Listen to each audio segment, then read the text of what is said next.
E aí, pessoal, tudo bem? Turma do oitavo ano. Só para complementar o assunto sobre as organizações supranacionais, a gente tem então o FMI, a gente tem o Banco Mundial, a gente tem a Organização das Nações Unidas, a gente tem a Organização Mundial do Comércio. São organizações que estão acima dos interesses nacionais, né? Então, elas visam aí os interesses mundiais. São organizações supranacionais. O FMI é um órgão que faz empréstimo a países que estão com dificuldades financeiras, estão com dificuldades, por exemplo, em cumprir com as suas obrigações, com suas dívidas internacionais. Então o FMI é uma instituição com sede, né, nos Estados Unidos e que faz empréstimo a países que estão em crise financeira, estão com dificuldades em pagar as suas dívidas. Por que existem tantos protestos, né, em relação ao FMI, já que ele empresta dinheiro para os países em crise financeira? É porque é por causa da política do FMI, né? Então, por exemplo, existe uma coisa chamada de risco país. Então, quanto maior a possibilidade de tomar um calote, maior ou maiores são os juros para aquele país.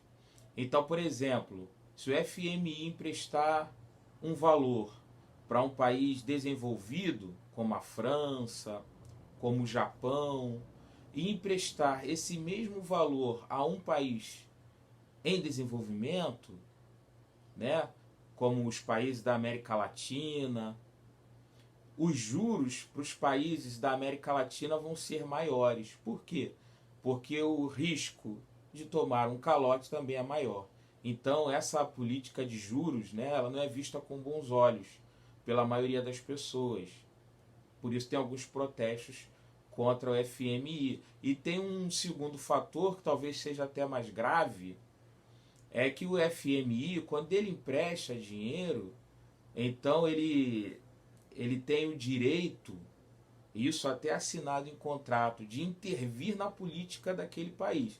Então, se o governo decide lá que uma quantidade de X do PIB daquele país vai ser gasto com educação, uma outra quantidade com saúde, uma outra com segurança, uma outra com setor produtivo, o FMI pode intervir e falar assim, não, essa divisão não está boa, se vocês fizerem assim, talvez não consiga nos pagar.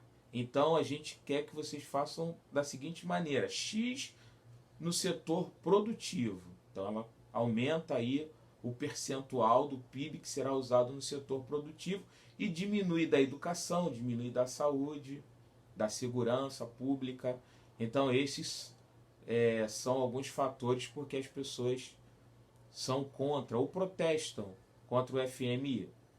O Banco Mundial, também com sede nos Estados Unidos, ele está associado ao BID, que é o Banco Internacional para a Reconstrução e Desenvolvimento, e a AID, Associação Internacional de Desenvolvimento. O Banco Mundial ele também empresta dinheiro para alguns países. Ele foi criado depois da Segunda Guerra Mundial para emprestar dinheiro para os países se reconstruírem, se recuperarem da guerra. Hoje, o Banco Mundial tem um foco mais social.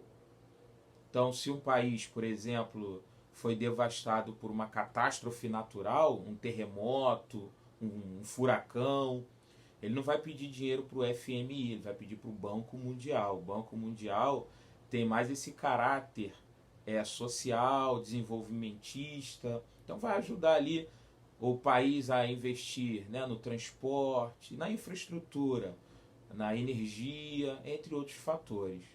Essa é a diferença do FMI para o Banco Mundial. O FMI tem um caráter mais financeiro.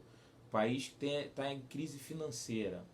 O Banco Mundial tem um caráter mais social. Então, para ajudar naquele país a voltar a pegar o rumo do desenvolvimento, já que houve uma interrupção por alguma catástrofe natural. E tem a Organização Mundial do Comércio, com sede em Genebra, na Suíça. A Organização Mundial do Comércio, Organização Mundial do Comércio, OMC, tem o objetivo justamente de fazer com que o comércio internacional seja mais justo para todos, evitando uma concorrência desleal. Então a OMC atua aí como um fiscal do comércio internacional, para garantir que as relações comerciais internacionais, importação, exportação, não sejam feitas de maneira desleal. Então eles ficam de olho no protecionismo que alguns países fazem, no chamado dumping. Um exemplo, né? O dumping é o que um país faz para que o seu produto ele chegue com um preço muito abaixo do valor de mercado, e assim os outros países vão querer fechar negócio, vão querer comprar daquele país, já que o produto ele é mais barato. Isso não pode, isso é uma concorrência desleal. A China faz muito isso, né? Por que os produtos chineses são tão baratos? A China, a gente sabe que ela usa uma mão de obra semi-escrava e às vezes até escrava. Então, como ela não paga salários significativos, ela consegue manter aquele produto muito barato no mercado. Essa é uma das coisas que a OMC, a Organização Mundial do Comércio, combate, precisa combater, porque isso faz com que haja uma concorrência desleal. Então essas são algumas organizações supranacionais, vimos aí como elas atuam. Espero que possa ajudá-los em alguma coisa, espero que estejam todos bem, e a gente volta para fazer um comentário sobre o capítulo 5. Tá? Que Deus abençoe a todos, até a próxima.